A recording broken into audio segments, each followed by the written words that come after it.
अब मैं थोड़ा सा आपको समझाऊं कि ये जो कंसेप्ट है ये आया कहां से है, धर्मनिरपेक्षता की धारणा कहां से आई और ये कंसेप्ट है क्या।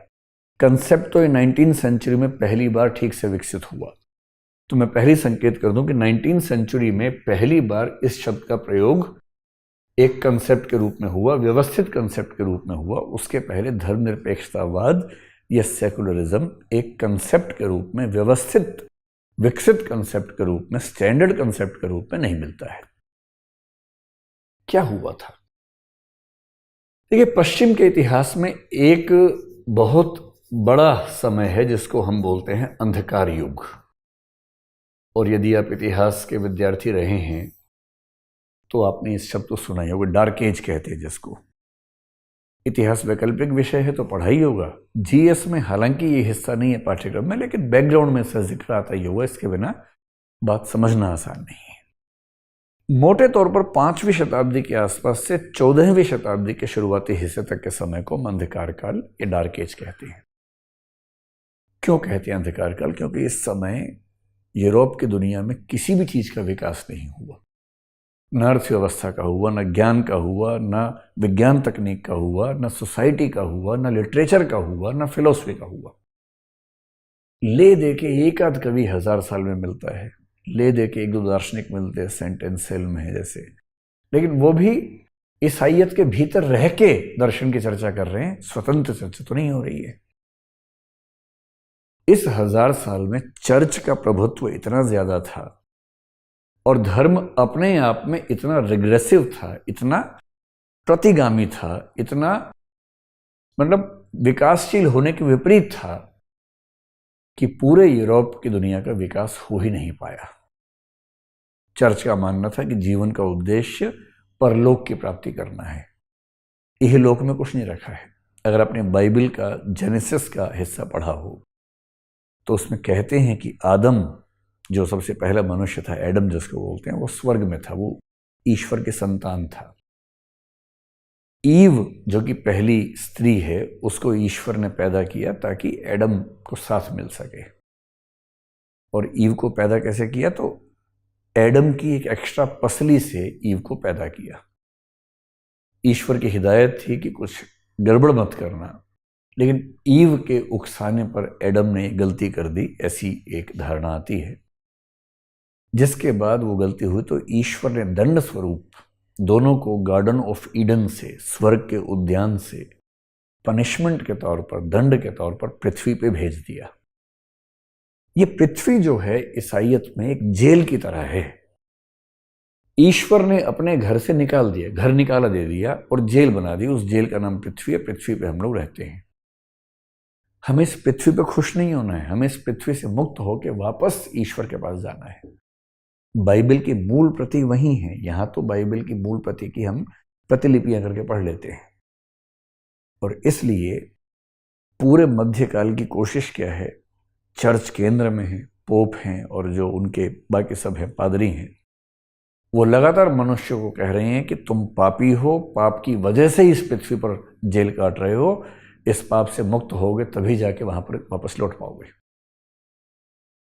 और इसलिए मनुष्य की सहज प्रवृत्तियों का दमन होता है बहुत ज्यादा। कई धर्मों में होता है, लगभग हर धर्म में सहज प्रवृत्तियों के दमन का एक ठीक ठाक ट्रेंड दिखता है। ईसाइयत में भी था। सहज प्रवृत्तियों का दमन करना है, इच्छाओं का दमन करना है, केवल ईश्वर में ध्यान लगाना है, काम करना है इतना ही कि जिंदा रह सके, ज्यादा ध्यान वर्शिप पे लगाना है, पूजा पे लगाना है। और इसलिए होली डे जो है, छुट्टी का दिन जो है, वो होली डे है, पवित्र दिन है। HOLYDAY, होली डे ही होली डे है। छुट्टी का दिन जो है वो पवित्र दिन है, क्योंकि पवित्र दिन ईश्वर की पूजा करने का समय मिलता है। और इसलिए आप देखेंगे क्रिश्चियनिटी में, ईसाइयत में आज तक संडे की चर्च का बड़ा महत्व है, क्योंकि छुट्टी का दिन दरअसल पूजा का दिन है, भगवान का दिन है। ये ट्रेंड इतना रहा कि पूरा ईसाई समाज धर्म के चंगुल में फंसा रहा, किसी भी क्षेत्र में विकास नहीं कर पाया। इह लोक पे निगाह कम थी, परलोक पे निगाह ज्यादा थी। दिस वर्ल्डली नहीं थे, दैट वर्ल्डली थे, पारलौकिक थे, अलौकिक थे। इह लोक में उनका अविश्वास था। इस अंधकार से बाहर यूरोप कैसे निकला और इस अंधकार से बाहर निकलने की जो प्रक्रिया है, बाहर निकलने की प्रक्रिया, वो शुरू होती है 14th सेंचुरी से।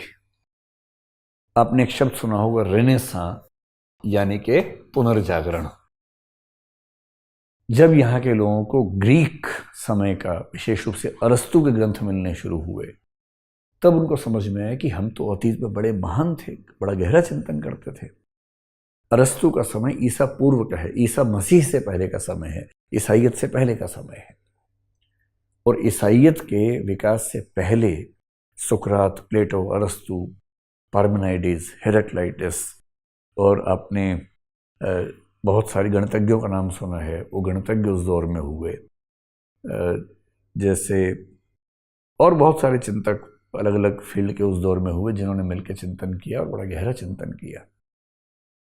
उस सारे चिंतन में अरस्तु का चिंतन सबसे प्रसिद्ध हुआ, क्योंकि वो तार्किक रूप से सबसे गहरा चिंतन आगे चल के माना गया, जो विज्ञान के विकास की बहुत सारी संभावनाएं पैदा करता था। तो जब ये सारा चिंतन फिर से हमारे सामने आने लगा यूरोप की दुनिया में, तो यूरोप को लगा कि अरे भाई, हम कहाँ फंसे हुए थे गड्ढे में, हमको तो ठीक से समझना चाहिए चीज़ों को। और यही 14th सेंचुरी से 19th सेंचुरी की जो प्रक्रिया है, इसमें रेनेसां यानी कि पुनर्जागरण हुआ, आगे चल के रिफॉर्मेशन यानी कि धर्म सुधार जिसको बोलते हैं, सुधार का युग होने लगा। आगे चलकर द एज ऑफ एनलाइटनमेंट जिसको बोलते हैं, प्रबोधन का युग कहते हैं, जब तर्क और अनुभव केंद्र में आ गया और लोगों ने कहना शुरू किया कि बाइबल में क्या लिखा है वो महत्वपूर्ण नहीं है, हमारा तर्क क्या कहता है, हमारा अनुभव क्या कहता है, इस पर ध्यान देना है। और ये सब होते होते विज्ञान की क्रांति हो गई, विज्ञान का विकास हो गया। और रोचक बात है कि विज्ञान की क्रांति करने वाले लोग मूलतः धार्मिक लोग थे। कोपरनिकस एक धार्मिक व्यक्ति था, किंतु और वो विज्ञान के क्षेत्र में इसलिए उतरा था कि साबित कर सके कि वो सही है जो बाइबल में लिखा हुआ है। पर जब रिसर्च की तो उसने पाया कि बाइबल में सच नहीं लिखा हुआ है, जो अनुभव से सिद्ध होता है वो कुछ और सिद्ध होता है। और यहां से धर्म के लोग धर्म के विरोध में आने शुरू हुए। वैज्ञानिक क्रांति के बाद औद्योगिक क्रांति हो गई, इंडस्ट्रियल रिवॉल्यूशन हो गया, और इन सब चीजों की वजह से धीरे धीरे इन 500 वर्षों में पूरे यूरोप की दुनिया बदल गई। उपनिवेशवाद हुआ, साम्राज्यवाद हुआ, सब कुछ इन्हीं सब चीज़ों का परिणाम हुआ। राष्ट्रवाद हुआ, इन सब चीज़ों का परिणाम हुआ। पूंजीवाद का विकास हुआ, समाजवाद की धारणा पैदा हुई, वो इन सब चीज़ों से पैदा हुई।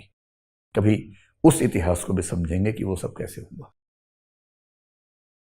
और इस पूरे दौर में एक वाक्य में कहूँ तो 14th सेंचुरी से 19th सेंचुरी तक यूरोप धर्म की जकड़न से बाहर निकलने की कोशिश में लगा हुआ था। और इस पूरे प्रोसेस का परिणाम हुआ आगे चलकर सेकुलरिज्म या धर्मनिरपेक्षता। मैं उस पर तो आऊँगा, पहले आपको थोड़ा सा मैं समझाना चाह रहा हूँ कि कैसे कैसे यूरोप के इतिहास में लोगों ने अपने आप को इस जकड़न से बाहर निकालने का प्रयास किया। थोड़ा सा एग्जाम्पल लेके समझते हैं ताकि बात थोड़ी सी और स्पष्ट हो जाए आपके सामने।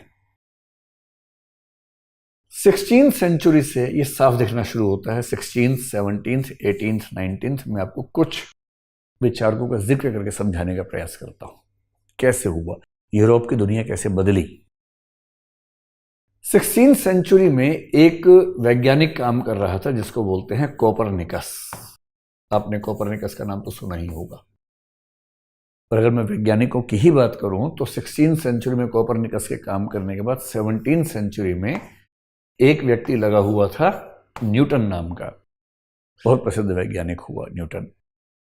और इसी शताब्दी में कुछ और वैज्ञानिकों ने भी अपने कुछ मौलिक रिसर्च करने शुरू किए, जिनसे कुछ बहुत अच्छे निष्कर्ष निकले। उनमें से एक का नाम आपने सुना ही होगा, गैलीलियो। गैलीलियो